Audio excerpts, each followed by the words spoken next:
Good morning Telangana. నేను మీ రాణి ప్రతిష. బులెటిన్ల ముందుగా headlines. లగచర్లకు వెళ్లిన నిజ నిర్ధారణ కమిటీ సభ్యులను పోలీసులు నిర్బంధించారు. ప్రజా సంఘాలు, మహిళా సంఘాలపై పోలీసులు జులుం ప్రదర్శించారు.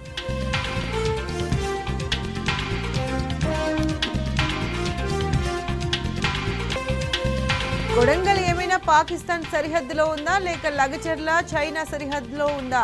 సీఎం రేవంత్ రెడ్డి సొంత ఇలాకాలో ఇంతటి నిర్బంధం ఏమిటని కేటీఆర్ ప్రశ్నించారు.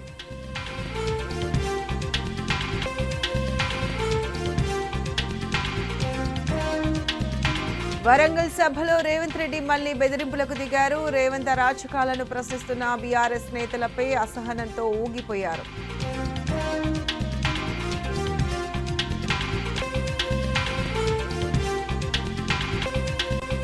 పోలీస్ ఫోర్స్ తో కందుకూరు, కొంగర కలాన్లో 4th సిటీ సర్వేను ప్రారంభించారు. సర్వేను అడ్డుకున్న రైతులను బలవంతంగా పోలీస్ స్టేషన్ కు తరలించారు.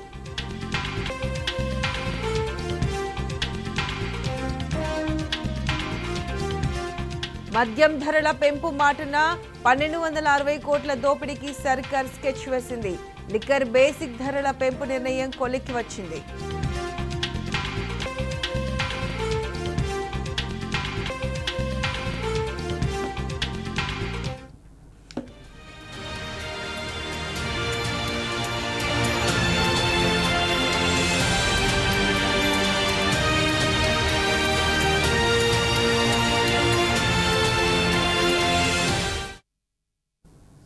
రేవంత్ సర్కార్ రాష్ట్రంలో నిర్బంధ పాలన కొనసాగిస్తుంది. ప్రజల భూ హక్కులను కాలరాయడమే కాకుండా నిజ నిజాలు బయటకు రాకుండా అణచివేతకు దిగుతోంది.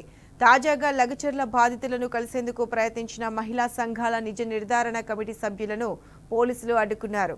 పోలీసులు, మహిళా సంఘాల నేతల మధ్య పెనుగులాట జరగడంతో తుంకిమెట్లలో ఉద్రిక్త వాతావరణం ఏర్పడింది. నిజాలను తొక్కిపెట్టడానికి ఇంకెంతమంది గొంతు నొక్కుతారని బీఆర్ఎస్ తీవ్ర ఆగ్రహం వ్యక్తం చేసింది.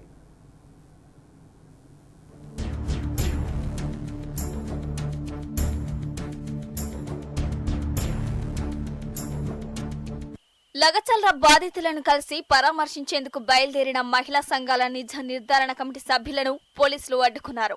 మహిళా సంఘాల జేఏసీ నాయకులు పీఓడబ్ల్యూ సంధ్య, పద్మజాష, ఝాన్సీ, అనసూయ, సజయ, సిస్టర్ లిల్లీ, గీతతో కూడిన నిజ నిర్ధారణ బృందం మంగళవారం లగచర్ల బాధితులను కలిసేందుకు వెళ్లడానికి ప్రయత్నించారు. అయితే బోరాంసుపేట మండలంలోని తుంకిమెట్ల వద్ద వాళ్లను పోలీసులు అడ్డుకున్నారు. జిల్లా ఎస్పీతో పాటు ఎమ్మెల్సీ ప్రొఫెసర్ కోదండరాంతో మాట్లాడినప్పటికీ వారిని వెళ్లనిచ్చేందుకు పోలీసులు అనుమతించలేదు. మీడియా లేకుండా వెళ్తామని, తమతో పాటు పోలీసులు కూడా రావచ్చని కోరినా ససేమీరా అన్నారు. పోలీసులు, కమిటీ సభ్యుల మధ్య పెనుగులాట జరిగింది. ఈ క్రమంలో మహిళా సంఘాల నేతల దుస్తులు చినిగిపోవడంతో పోలీసులపై నిజ నిర్ధారణ కమిటీ సభ్యులు ఆగ్రహం వ్యక్తం చేశారు. దీంతో అక్కడ తీవ్ర ఉద్రిక్తత నెలకొంది.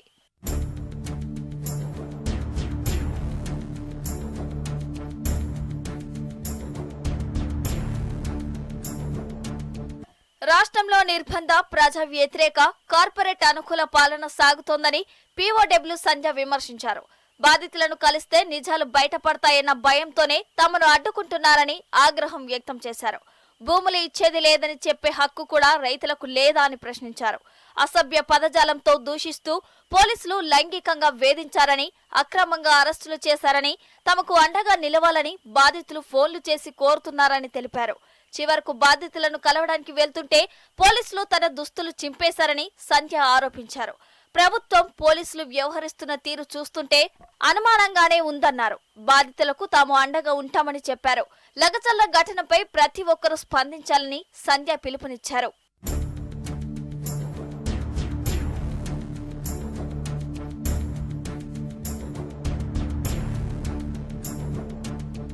రాష్ట్రంలో విధ్వంస పాలన సాగుతుందన్నారు సోషల్ యాక్టివిటీస్ సజయ. ప్రభుత్వం ఎన్నికల హామీలను అమలు చేయకపోగా గ్రామాల్లో పోలీసులు నిర్బంధకాండ కొనసాగిస్తున్నారని మండిపడ్డారు.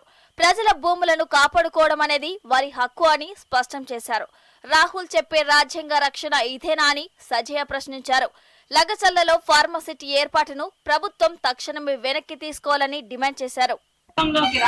అధికారంలోకి రాగానే మీరు చేస్తున్నటువంటి పని అంటే మీరు ఇస్తున్నటువంటి ఇన్స్ట్రక్షన్స్ పోలీసులకు కావచ్చు, ఇతర యంత్రాంగానికి కావచ్చు, ఇస్తున్నటువంటిది తర్వాత ఆ లంబాడి తండాల ప్రజలు బయట సమాజంతో కలవడానికి వీలు లేదు అనేటటువంటి నిర్బంధం ఏదైతే పెడుతున్నారో ఎట్టి పరిస్థితుల్లోనూ మీ ప్రభుత్వానికి ఇది మంచిది కాదు. చాలా తొందరలోనే మీరు చాలా వ్యతిరేకతను మూట కట్టుకున్నారు. ఇది మాత్రం మేము చాలా స్పష్టంగా చెప్పదలుచుకున్నాము. తర్వాత ప్రివెంటివ్ అని చెప్పి పదే పదే మాట్లాడటము, లేడీ కానిస్టేబుల్స్ ని ఉసిగొల్పటము, సీనియర్ యాక్టివిస్ట్ POW సంధ్య అంటే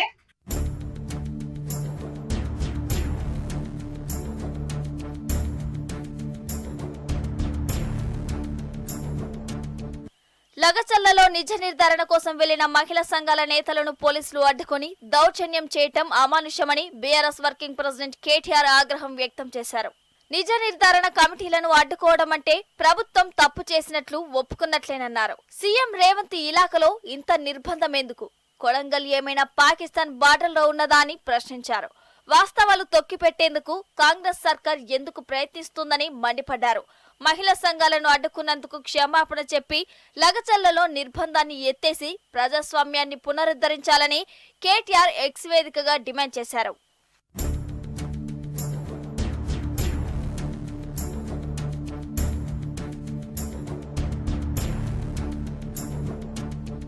నిజ నిర్ధారణ కోసం లగచర్లకు వెళ్లిన సామాజిక కార్యకర్తల్ని పోలీసులు అడ్డుకోవటం దుర్మార్గమన్నారు మాజీ మంత్రి హరీష్ రావు. అధికారం ఉందని రేవంత్ రెడ్డి సాధారణ ప్రజలనే కాదు జర్నలిస్టులు, మానవ హక్కుల కార్యకర్తలను నిర్బంధాలకు గురి చేస్తున్నాడని ఆగ్రహం వ్యక్తం చేశారు. లగచర్ల గిరిజన బిడ్డలకు జరిగిన అన్యాయం వెలుగు చూడకుండా ఎంతమందిని అడ్డుకుంటారు? ఇంకెంతమంది నోళ్లు మూయిస్తారని హరీష్ రావు ప్రశ్నించారు. పోలీసుల నిర్బంధమేనా కాంగ్రెస్ ఇచ్చిన 7వ హామీ అని నిలదీశారు. కంచెలు, ఆంక్షలు, నిర్బంధాలు లేని పాలన అన్నారు. కానీ అవేవీ లేకుండా ఈ ప్రభుత్వానికి రోజు గడవటం లేదని హరీష్ రావు ఎక్స్ వేదికగా మండిపడ్డారు.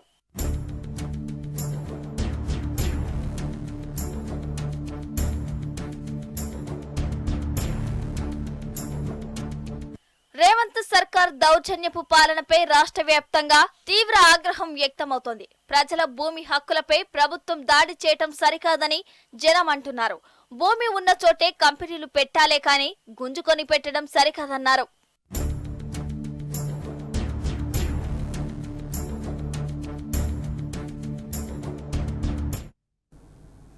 లగచర్ల బాధితులు ఇంకా ఢిల్లీలోనే ఉన్నారు. లగచర్లలో భూములు కోల్పోతున్న రైతులపై జరిగిన దాడిని యావత్ తెలంగాణ తీవ్రంగా ఖండిస్తుంది.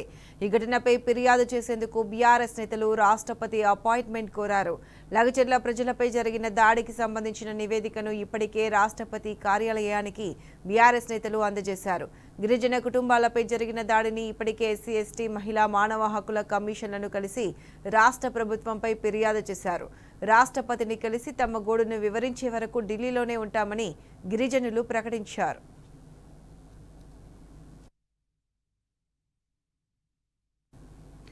కొడంగల్లో గిరిజనుల ఓట్లతో గెలిచిన సీఎం రేవంత్ రెడ్డి అధికారంలోకి రాగానే వారిని ఆగం చేస్తున్నారని మాజీ మంత్రి సత్యవతి రాథోడ్ ఫైర్ అయ్యారు. లగచర్ల బాధితులను పరామర్శించేందుకు వెళ్తున్న వారందరినీ పోలీసులు అక్రమంగా అరెస్ట్ చేస్తున్నారని ఆగ్రహం వ్యక్తం చేశారు. పోలీసుల దౌర్జన్యానికి భయపడి ఢిల్లీకి వచ్చిన బాధితులు ఇప్పటికే ఎస్సీ, ఎస్టీ, మహిళా కమిషన్, మానవ హక్కుల కమిషన్ కలిసి గోడు వెళ్లబోసుకున్నారని అన్నారు. రాష్ట్రపతిని కలిసేందుకు ప్రయత్నిస్తున్నామని తెలిపారు. ఎస్టీ కుల సంఘాలన్నీ లగచర్ల బాధితులకు అండగా నిలవాలని సత్యవతి రాథోడ్ కోరారు. 2వ తారీఖున లగచర్లలో ఒక దుర్ఘటన జరిగింది. అక్కడి నుంచి 21 మందిని అరెస్ట్ చేసి ఇప్పటికే జైల్లో ఉంచారు. ఈ రోజు వరకు అక్కడ ఎవరు పోయినా పోనీయకుండా భయానకమైన వాతావరణంలో ఆ తండను ఉంచడం జరిగింది. అక్కడ పోలీసులు భయపెడుతున్న తీరు చూసి గ్రామస్తులందరూ కూడా పారిపోవడం జరిగింది. తండాలన్నీ కూడా శ్మశాన నిశ్శబ్దాన్ని మరి తలపిస్తూ ఉన్నాయి. కేసీఆర్ గారు ఏం చేస్తే దాన్ని వ్యతిరేకించాలి. ఆయన ఫార్మా సిటీ అన్నాడు కాబట్టి నేను ఫార్మా విలేజ్ పెట్టాలని చెప్పి రేవంత్ రెడ్డి గారు పచ్చని గ్రామాలు ఆగం చేయడానికి ఆయన పూనుకున్నాడు. వాళ్ళకు మద్దతు ఇచ్చిన నెపం మీద మా మాజీ ఎమ్మెల్యేను కూడా అరెస్ట్ చేశారు. 21 మందిని అరెస్ట్ చేశారు. అనేక మంది మీద కేసులు పెట్టారు. రేవంత్ రెడ్డి గారి గిరిజనులను భయభ్రాంతులు చేస్తున్నారు, మేము అక్కడ ఉంటే బతకలేము అని చెప్పి ఢిల్లీకి రావడం జరిగింది. రాష్ట్రపతి గారిని కూడా కలవటానికి మేము ప్రయత్నం చేస్తున్నాం. ఒక మెయిల్ కూడా చేయమనంటే చేసి ఈరోజు కూడా ఎదురు చూస్తూ ఉన్నాం. అక్కడి నుంచి ఇంకా పూర్తి మాకు సమాచారం రాలేదు. ఈరోజు ఈ రాష్ట్రంలో ఉండే గిరిజన సంఘాలు, లంబాడి హక్కుల పోరాట సమితి కానీ, ఆల్ ఇండియా బంజారా సేవా సంఘ్ కానీ, సేవాలాల్ సమితి కానీ, వివిధ బంజారా సంఘాలన్నీ కూడా లగచర్లకు పోయి మా గిరిజనుల గోడు తెలుసుకుంటాము అని చెప్పి అరెస్టులు చేస్తున్నారు. అసలు అక్కడ ఏం జరగకపోతే మీరు ఎందుకు ఇంత భయపడుతున్నారు అని రేవంత్ రెడ్డి గారిని ప్రశ్నిస్తూ ఉన్నాం. రేవంత్ రెడ్డి గారు ముఖ్యమంత్రి అయి 11 నెలలైంది. అధికారంలోకి రావడానికి మా గిరిజనులకు అనేక మాయమాటలు చెప్పిండ్రు, అనేక అలవి కాని హామీలు చెప్పిండ్రు. కానీ వాళ్ళ గిరిజనులనే మరి రోడ్డు మీద నిలబెట్టే పరిస్థితి ఈరోజు తెలంగాణలో వచ్చింది. కాంగ్రెస్ పార్టీ నాయకుల మెప్పు పొందడానికి, వారి కప్పం కట్టడానికి 25 సార్లు ఢిల్లీకి వచ్చిన రేవంత్ రెడ్డికి కొడంగల్లో ఉండే గిరిజనుల బాధలు, గిరిజనుల కష్టాలు తెలుసుకునే ఒక్కరోజు ఓపిక లేకపోవడం నిజంగా చాలా దురదృష్టకరం, బాధాకరం. నిజంగా నీకు పాలించే అర్హత ఉందా రేవంత్ రెడ్డి గారు అని చెప్పి నేను ఈ సందర్భంగా ప్రశ్నిస్తూ ఉన్నాను. నిన్న కమిషన్లకు మేము 4 కమిషన్లకు మేము మా విన్నపాన్ని ఇచ్చాం. దానికి సానుకూలంగా స్పందించారు. సత్వరమే దాని మీద నిర్ణయం తీసుకొని మాకు న్యాయం చేస్తారని చెప్పి ఆశిస్తూ ఉన్నాం. కాబట్టి ఈ రాష్ట్రంలో ఉండే గిరిజన సమాజం అంతా కూడా దీన్ని తీవ్రంగా ఖండించాల్సిన అవసరం ఉంది. వాళ్ళ భూముల జోలికి ఎవరు రాకుండా ఉండే వరకు బీఆర్ఎస్ పార్టీగా, గిరిజన సంఘాలుగా మేమందరం కూడా అండగా ఉంటాం. గిరిజన బిడ్డలని చెప్పుకునే ప్రతి ఒక్కరూ వాళ్ళకు అండగా నిలబడాలని చెప్పి తెలియజేసుకుంటూ జై తెలంగాణ, జై కేసీఆర్. హైదరాబాద్లో అదనంగా విద్యుత్ వినియోగం పెరిగిందంటూ దానికి ప్రజలే వ్యక్తిగతంగా ట్రాన్స్ఫార్మర్లు ఏర్పాటు చేసుకోవాలని పెద్ద ఎత్తున జనంపై భారం మోపే ప్రభుత్వ చర్యపై బీఆర్ఎస్ వర్కింగ్ ప్రెసిడెంట్ కేటీఆర్ మండిపడ్డారు. నగరంలోని అపార్ట్మెంట్ సముదాయాల్లో విద్యుత్ వినియోగం 20 కిలోవాట్ దాటితే ఆయా అపార్ట్మెంట్ వాసులు సొంతంగా ట్రాన్స్ఫార్మర్లను ఏర్పాటు చేసుకోవాలని టీఎస్ఎస్ పీడీసీఎల్ నోటీసులు ఇస్తుండటంపై కేటీఆర్ ఆగ్రహం వ్యక్తం చేశారు. పెరిగిన విద్యుత్ వినియోగానికి అనుగుణంగా నిర్వహణ చేతగాక ఈ ప్రభుత్వం ప్రజలపై భారం వేసే తుగ్లక్ చర్యకు పూనుకుందని ధ్వజమెత్తారు. దీనిపై ప్రజల నుంచి తీవ్ర వ్యతిరేకత వ్యక్తమవుతున్నప్పటికీ ప్రభుత్వం పట్టించుకోకపోవడమే ఏమిటని ప్రశ్నించారు. విద్యుత్ ట్రాన్స్ఫార్మర్ల విషయంలో ప్రజలపై ఎలాంటి భారం మోపకుండా వాటిని ప్రభుత్వమే ఏర్పాటు చేయాలని డిమాండ్ చేశారు. గతంలో ఎప్పుడు లేని ఇలాంటి నిబంధన ఇప్పుడే ఎందుకు తీసుకొచ్చారంటూ కేటీఆర్ నిలదీశారు. విద్యుత్ వినియోగం పెరిగితే ఆ భారం ప్రజలపై వేసే ఆలోచన చేయడం అంటే భవిష్యత్తులో వినియోగం కూడా పెరిగిందంటూ పైప్ లైన్లు, రోడ్లను కూడా ప్రజలనే వేసుకోమంటారా అని ప్రశ్నించారు. పెరిగిన అవసరాలకు అనుగుణంగా మౌలిక వసతుల కల్పన చేయాల్సిన బాధ్యత ప్రభుత్వానిదేనని రేవంత్ రెడ్డి సర్కార్ మర్చిపోయినట్లుందని ఎద్దేవా చేశారు. 20 కేవీల విద్యుత్ లోడ్ దాటిన అపార్ట్మెంట్లో సొంతంగా ట్రాన్స్ఫార్మర్ ఏర్పాటు చేసుకోవాలంటే ఒక్కో అపార్ట్మెంట్కి దాదాపు 3 లక్షలు అవసరమవుతాయని కేటీఆర్ తెలిపారు. అంటే ఒక్కో కుటుంబంపై 30 నుంచి 50 వేలు భారం వేసేందుకు ప్రయత్నిస్తుందని అన్నారు. అంటే మొత్తం హైదరాబాద్లో 20 కేవీ పైగా విద్యుత్ వినియోగం చేసే అపార్ట్మెంట్లలో కొత్తగా ట్రాన్స్ఫార్మర్లు ఏర్పాటు చేసుకుంటే ప్రజలపై 300 కోట్ల భారం పడుతుందని చెప్పారు. 200 యూనిట్ల ఉచిత విద్యుత్ ఇస్తామని చెప్పి అధికారంలోకి వచ్చిన కాంగ్రెస్ సర్కార్ ఇప్పుడు ప్రజల జేబులకు 300 కోట్ల చిల్లు పెట్టాలని చూస్తుందని మండిపడ్డారు. విద్యుత్ వినియోగం పెరిగితే అందుకు అనుగుణంగా ప్రజలు విద్యుత్ ఛార్జీలు చెల్లిస్తున్నారని కేటీఆర్ గుర్తు చేశారు. పెరిగిన లోడుకు అనుగుణంగా సరఫరా వ్యవస్థను ఏర్పాటు చేయాల్సిన ప్రభుత్వం ఆ భారాన్ని ప్రజలపై వేయటమేనని కేటీఆర్ ప్రశ్నించారు. పూర్తిగా ప్రభుత్వ ఖర్చుతోనే ట్రాన్స్ఫార్మర్లు ఏర్పాటు చేయాలని కేటీఆర్ డిమాండ్ చేశారు. రేవంత్ రెడ్డి ప్రభుత్వం చేపట్టిన ఈ చర్య పూర్తిగా ప్రభుత్వ అసమర్థతను తెలియజేస్తుందని అన్నారు కేటీఆర్. వినియోగం పెరిగితే దానికి అనుగుణంగా చేపట్టాల్సిన చర్యల నుంచి ప్రభుత్వం తప్పించుకోవడం అంటే అంతకన్నా సిగ్గుపడాల్సిన విషయం మరొకటి లేదన్నారు. ఈ సంప్రదాయం ఏ ప్రభుత్వానికి కూడా మంచిది కాదని సూచించారు. భవిష్యత్తులో రహదారుల వినియోగం, నీళ్ల వినియోగం, పబ్లిక్ ట్రాన్స్పోర్ట్ వినియోగం పెరిగితే ఆ భారం కూడా ప్రజలపైనే వేస్తారా అని ప్రశ్నించారు. అలా అయితే ఇంకా ప్రభుత్వాలు ఉండి ఏం లాభమని కేటీఆర్ నిలదీశారు. ప్రజలకు మౌలిక వసతుల కల్పన బాధ్యత ప్రభుత్వానిదేనన్న విషయాన్ని రేవంత్ రెడ్డి ప్రభుత్వం గుర్తించాలన్నారు. ఇప్పటికే ప్రభుత్వ అనాలోచిత చర్య కారణంగా ప్రజలు తీవ్ర వ్యతిరేకత వ్యక్తం చేస్తున్నారని తెలిపారు. 200 యూనిట్ల వరకు ఉచిత విద్యుత్ ఇస్తారని ఆశపడి ఓట్లేసినందుకు ప్రజలకు షాక్ ఇస్తున్నారని కేటీఆర్ మండిపడ్డారు. 300 కోట్లు ప్రజల జేబులకు చిల్లు పెట్టాలన్న దుర్మార్గపూరిత ఆలోచనను వెంటనే విరమించుకోవాలని కేటీఆర్ డిమాండ్ చేశారు. కాంగ్రెస్ ప్రభుత్వం ఏర్పాటైన నాటి నుంచి ప్రజలకు శిక్ష వేస్తున్నారని ధ్వజమెత్తారు. మూసీ హైడ్రా విషయంలోనూ ఇదే ప్రభుత్వ అధికారులు బిల్డర్లు చేసిన తప్పుకు పేదలు సామాన్య ప్రజలను ఇబ్బంది పెట్టారని కేటీఆర్ గుర్తు చేశారు. భవిష్యత్తు అవసరాలకు అనుగుణంగా ట్రాన్స్ఫార్మర్లను ఏర్పాటు చేయకుండానే అనుమతించిన అధికారులను వాటిని అమ్మిన బిల్డర్లను వదిలేసి ఇప్పుడు అపార్ట్మెంట్ వాసులపై భారం మోపుతారా అని మండిపడ్డారు. ఎవరో చేసిన తప్పుకు మధ్యతరగతి ప్రజల జేబులకు చిల్లు పెట్టే ఆలోచన మానుకోవాలని కేటీఆర్ ప్రభుత్వానికి సూచించారు. ఇప్పటికే లోడ్ పెరిగిందంటూ అప్రకటిత కరెంటు కోతలతో ప్రజలను ఇబ్బందులు పెడుతున్నారని ప్రజల సమస్యను కేటీఆర్ ప్రస్తావించారు. కరెంటు కోతలపై ప్రశ్నిస్తే ట్రాన్స్ఫార్మర్లు ఏర్పాటు చేసుకోవాలంటూ నిర్లక్ష్యంగా సమాధానం ఇస్తున్నారని, నోటీసులు కూడా ఇస్తూ ప్రజలను ఆందోళనకు గురి చేస్తున్నారని చెప్పారు. ఎట్టి పరిస్థితుల్లో ప్రభుత్వ చర్యను సమర్థించలేదని కేటీఆర్ అన్నారు. మున్సిపల్ శాఖ, విద్యుత్ శాఖ తన వద్దనే పెట్టుకున్న ముఖ్యమంత్రి వెంటనే ఈ అంశంపై స్పందించాలని కేటీఆర్ కోరారు. ప్రజలపై భారాన్ని మోపే నిర్ణయాన్ని తీసుకోకపోతే బాధిత ప్రజలతో కలిసి పోరాటం చేస్తామని హెచ్చరించారు. వరంగల్ కాంగ్రెస్ విజయోత్సవ సభలో రేవంత్ రెడ్డి చేసిన వ్యాఖ్యలకు మాజీ మంత్రి ఎమ్మెల్యే హరీష్ రావు కౌంటర్ ఇచ్చారు. చేతకాని వాడికి మాటలు ఎక్కువ, చేవలేనోనికి బూతులు ఎక్కువ అనేలా రేవంత్ తీరుందన్నారు. 11 నెలల పాలనలో నోటి నుంచి బూతులు తప్ప నీతులు రాలేదని మండిపడ్డారు. విజయోత్సవ సభలో చెప్పుకోవడానికి ఏమీ లేక రేవంత్ పిచ్చి మాటలు మాట్లాడుతున్నారని అన్నారు.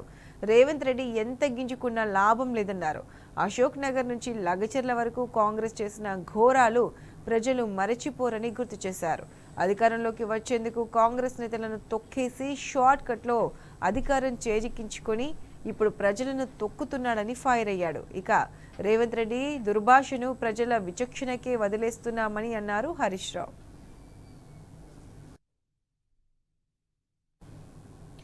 సీఎం రేవంత్ రెడ్డి అల్లుడిపై బీఆర్ఎస్ నేత మన్నే క్రిషాంక్ ఈడీకి ఫిర్యాదు చేశారు. రేవంత్ అల్లుడు గొలుగూరి సత్యనారాయణకు చెందిన మ్యాక్స్ బెయాన్ ఫార్మా కంపెనీపై న్యూఢిల్లీలోని ఈడీ కేంద్ర కార్యాలయంలో క్రిషాంక్ కంప్లైంట్ ఇచ్చారు. రేవంత్ అల్లుడి కుటుంబంపై ఇప్పటికే వివిధ అంశాల్లో ఈడీ కేసులు నమోదు చేసిందని క్రిషాంక్ గుర్తు చేశారు. విచారణలో భాగంగా ఈడీ గొలుగూరి రామకృష్ణను నిందితుడిగా చేర్చి కోట్ల రూపాయల బ్యాంక్ కుంభకోణానికి పాల్పడ్డారని పేర్కొన్నదని వివరించారు. ఈ నిధులను ఇతర కుటుంబ సభ్యులకు, ఇతర వ్యాపారాలకు తరలించారని ఈడీ గతంలో ఇచ్చిన ఒక ప్రకటనలో పేర్కొన్నదని క్రిషాంక్ తెలిపారు. గొలుగూరి కుటుంబ సభ్యులపై ఇప్పటికే ఎన్నో బ్యాంక్ ఎగవేత కేసులు ఉన్నందున మ్యాక్స్ బియాన్ ఫార్మా సంస్థపై విచారణ చేపట్టాలని క్రిషాంక్ ఈడీని కోరారు. రైతుల భూములను తీసుకొని మ్యాక్స్ బియాన్ ఫార్మాకి కట్టబెట్టాలని ముఖ్యమంత్రి గారు నిర్ణయించారు. అయితే ఈ max Bjorn pharma Goluguri Satyanarayana Reddy గారు ఏదైతే రేవంత్ రెడ్డి గారి అల్లుడున్నారో వారికి ఇందులో 16 లక్షల షేర్లు ఉన్నాయి. 20 లక్షల షేర్లు ఎస్విఎస్ ఫెసిలిటీ అండ్ దానికి సంబంధించిన డైరెక్టర్ అన్నం శరత్ గారు. గొలుగూరి సత్యనారాయణ రెడ్డి గారి కుటుంబం సభ్యుల మీద ఇప్పటికే ఈడీలో విచారణలు జరుగుతున్నాయి. వాళ్ళు ఎన్నో ఫ్రాడ్లు చేసిందని వాళ్ళ మీద దర్యాప్తులు కూడా జరుగుతున్నాయి. ఆ ఈడీ దర్యాప్తులో ఇప్పటికే కుటుంబ సభ్యులకు రుణాలను దారి మళ్లించారని, ఫ్రాడ్లు చేసిందని, వాటితో ఆస్తులను చేసుకున్నారని, వ్యాపారాలు కూడా మొదలుపెట్టుకున్నారని ఈడీ విచారణ చేస్తుంది. అయితే ఈరోజు కొడంగల్ ఫార్మా చుట్టూ మ్యాక్స్ బియాన్ ఫార్మా ఏదైతే చర్చ జరుగుతుందో ఇందులో కూడా మరి నిధులు దారి మళ్లించినట్టు ఒక అనుమానం ఉన్నది. కాబట్టి మ్యాక్స్ బియాన్ ఫార్మా మీద విచారణ చేయాలని ఈరోజు ఈడీ కేంద్ర కార్యాలయంలో ఢిల్లీలో ఫిర్యాదు చేయడం జరిగింది. సీఎం రేవంత్ రెడ్డి భాషపై తెలంగాణ సమాజం నెవరపోతుంది. సీఎం హోదాలో ఉన్న వ్యక్తి మాట్లాడే భాషపై సర్వత్రా విస్మయం వ్యక్తమవుతుంది. అధికారిక కార్యక్రమంలో రాజకీయ విమర్శలు చేయడం ఏంటని, పాలనా వైఫల్యంతోనే ఇష్టారీతిగా మాట్లాడుతున్నాడని తెలంగాణ సమాజం భగ్గుమంటుంది.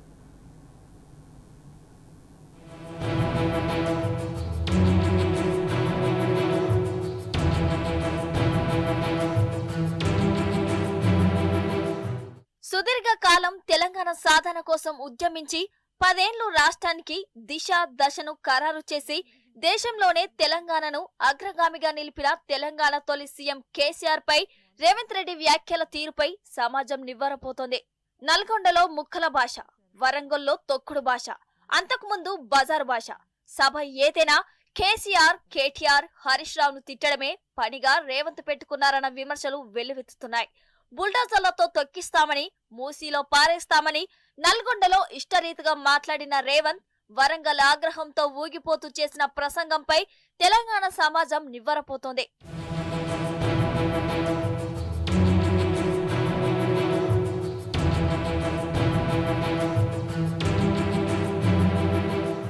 ఈ నెల 9న యాదాద్రి భువనగిరి జిల్లా వలిగొండ సభలో చేసిన వ్యాఖ్యల విమర్శలు చల్లారక ముందే వరంగల్ వేదికగా మరోసారి కేసీఆర్, కేటీఆర్, హరీష్ రావు సహా బీఆర్ఎస్ పై రేవంత్ విరుచుకుపడిన తీరుపై విస్మయం వ్యక్తమవుతోంది.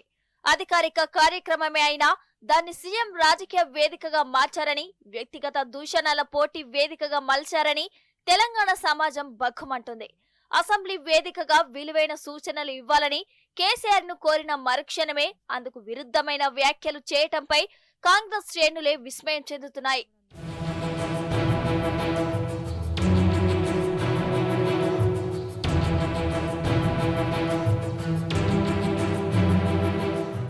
వరంగల్లో రేవంత్ చేసిన వ్యాఖ్యల వెనుక ఆంతర్యం ఏమిటన్నది చర్చనీయాంశమైంది. తెలంగాణ అమ్మ సోనియా కాళ్లు కడిగి వాటిని నెత్తిన చల్లుకుంటామని పేర్కొనటం, ఆ తర్వాత ఈ సీటుకు ఊకనే వచ్చిన, అందరినీ తొక్కుకుంటూ వచ్చిన అని వ్యాఖ్యల వెనుక ఆంతర్యం ఏమై ఉంటుందనేది ఆసక్తిగా మారింది.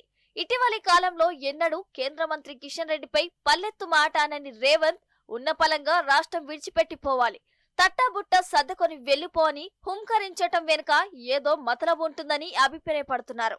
రేవంత్ కాంగ్రెస్ ను టీడీపీ కాంగ్రెస్ గా మార్చారని, బీజేపీతో దగ్గర సంబంధాలు పెట్టుకున్నారని, కాంగ్రెస్ హైకమాండ్ కు చేర్చారని, దీంతో తానే అందరికన్నా కాంగ్రెస్ కు వీర విధేయుడనని ప్రదర్శించేందుకే సీఎం ఆరాటపడ్డారని కాంగ్రెస్ లో ఓ వర్గం బలంగా విశ్వసిస్తుంది.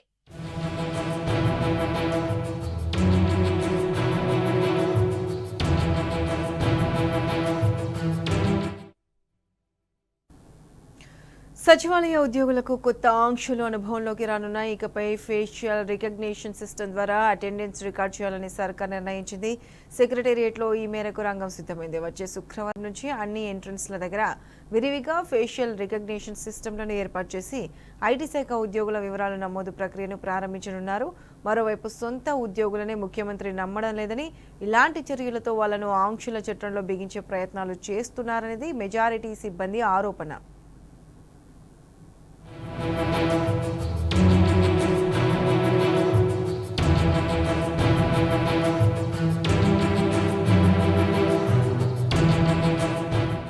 సర్కార్ కొరివితో తలగొక్కుంటోంది. ఉద్యోగులను ఆంక్షల చట్రంలో బిగించే ప్రయత్నం చేస్తోంది. సచివాలయంలో వాళ్ళ అటెండెన్స్ నమోదు కోసం ఫేషియల్ రికగ్నిషన్ సిస్టమ్ ను ఏర్పాటు చేసే దిశలో వడివడిగా అడుగులు వేస్తోంది. ఈ మేరకు సాధారణ పరిపాలన విభాగం నుంచి అన్ని శాఖలకు సర్క్యులర్ వెళ్లింది. అధికారులు, సిబ్బంది, ఉద్యోగులు అందరూ ఫేషియల్ రికగ్నిషన్ సిస్టమ్ లో తమ వివరాలు రిజిస్టర్ చేసుకోవాలని హుకుం జారీ చేసింది. ఈ నెల 22 నుంచి అంటే శుక్రవారం నుంచి ఉద్యోగుల రిజిస్ట్రేషన్ ప్రక్రియ ప్రారంభం కానుంది. వివరాల నమోదు కోసం ఎంప్లాయీస్ తమ ఐడి కార్డ్, పే స్లిప్లను విధిగా వెంట తెచ్చుకోవాల్సి ఉంటుంది. ఫేషియల్ రికగ్నిషన్ డివైస్ లో సదరు ఉద్యోగి ముఖ చిత్రాన్ని ఐటీ విభాగం సిబ్బంది నమోదు చేస్తారు. తద్వారా ఇకపై సచివాలయంలో పనిచేస్తున్న వాళ్ళందరి ఆగమ, నిష్క్రమ సమయాలను రోజువారీగా పర్యవేక్షిస్తారు. తెలంగాణ రాష్ట్రం ఏర్పడ్డ తర్వాత సచివాలయ ఉద్యోగుల అటెండెన్స్ విషయంలో ఇంత నిక్కచ్చి నిర్ణయం చేయటం బహుశా ఇదే ప్రథమం. సెక్రటేరియట్ లో ఇంతవరకు కనీసం బయోమెట్రిక్ సిస్టమ్ ను కూడా ఏర్పాటు చేయలేదు. ఇప్పుడు ఏకంగా ఎఫ్ఆర్ఏను పెట్టి ఉద్యోగుల హాజరు వివరాలను నమోదు చేయటం వివాదాస్పదమవుతోంది. ముఖ్యమంత్రి తమను నమ్మటం లేదనే ఆవేదన సిబ్బంది నుంచి వ్యక్తమవుతోంది.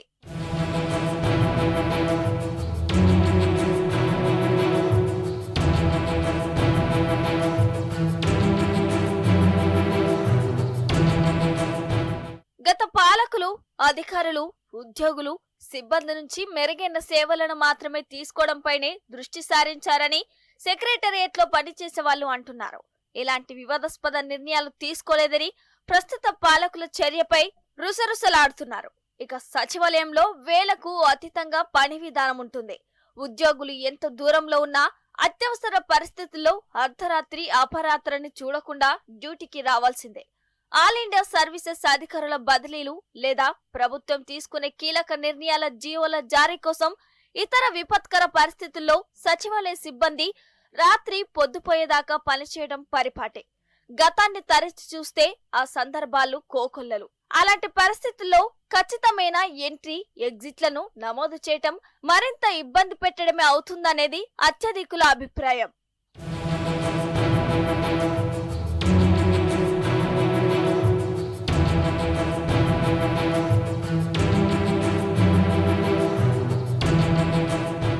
ఇప్పటికే సచివాలయ సిబ్బంది కదలికలపై నిఘా నేత్రాన్ని గురిపెట్టి ఉంచిన పాలకులు ప్రతి శాఖపై విస్తృత నిఘా పెట్టారనేది సెక్రటేరియట్లో టాక్. తమ కదలికలను పసిగడుతూ ఏ శాఖలో ఏం జరుగుతుంది, ఎవరేం చేస్తున్నారని ముఖ్యమంత్రి రేవంత్ రెడ్డి ఆరా తీస్తున్నారన్న సమాచారం ఉద్యోగులు, అధికారుల్లో అలజడి రేపుతోంది. సీఎం స్వయంగా రచిస్తున్నారని భావిస్తున్న ఈ కుతంత్రం ఇప్పటికే ఉద్యోగులను కలవరపెడుతోంది. వాళ్లలో అభద్రతకు కారణమవుతుంది. ఇలాంటి తరుణంలో ఫేషియల్ రికగ్నిషన్ డివైజ్లు ఏర్పాటు చేయడంపై సచివాలయ సిబ్బంది అసహనం వ్యక్తం చేస్తున్నారు. బ్యూరోక్రాట్లలో అత్యధికులు గత పాలకులకు తొత్తులంటూ గద్దెనెక్కిన మరుక్షణమే రేవంత్ రెడ్డి చేసిన వ్యాఖ్యల ప్రకంపనలు ఇప్పటికీ ఆగలేదు. అవి సీఎంకు, అధికారులకు మధ్య పెద్ద ఆఘాతాన్ని ఏర్పరిచాయి. అప్పటి నుంచే పొలిటికల్ హెడ్, ఎగ్జిక్యూటివ్ల మధ్య సమన్వయం, సహకారం రెండూ లోపించాయి. సచివుల నుంచి సరైన సలహాలు అందక పాలకులు ఉక్కిరిబిక్కిరవుతున్నారు. ఫలితంగా ఆర్థిక పరిస్థితి అమాంతంగా అధం పాతాళానికి పడిపోయింది. తదనుగుణంగా ఎన్నికల సమయంలో ఇచ్చిన గ్యారంటీలు, హామీలు గంగలో కలిసిపోయాయి.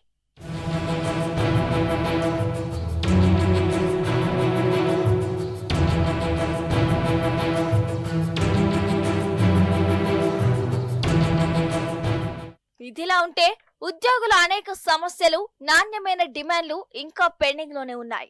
వాటి పరిష్కారం కోసం పాలకులు వీసమెత్తు చిత్తశుద్ధి చూపకపోగా ఇలాంటి ఆంక్షలకు దిగటం ఎంతవరకు సమంజసం అన్నది ఉద్యోగ సంఘాల ప్రశ్న.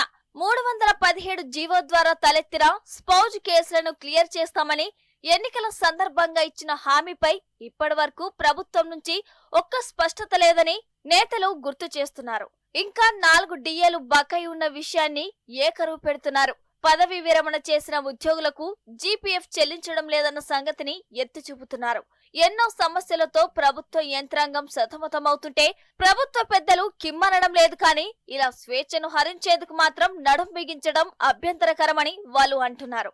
అణచివేత చర్యలకు దిగితే ఊరుకునేది లేదని పరోక్షంగా పాలకులను హెచ్చరిస్తున్నారు. కాగా సచివాలయ సిబ్బందిపై ఈ ఆంక్షలు పెట్టడం ముమ్మాటికి కొర్వితో తలగొక్కోవడమే అని, రాబోయే రోజుల్లో ఇది పెద్ద ప్రభావాన్ని చూపే అవకాశం ఉంటుందనేది విశ్లేషకుల ఒపీనియన్.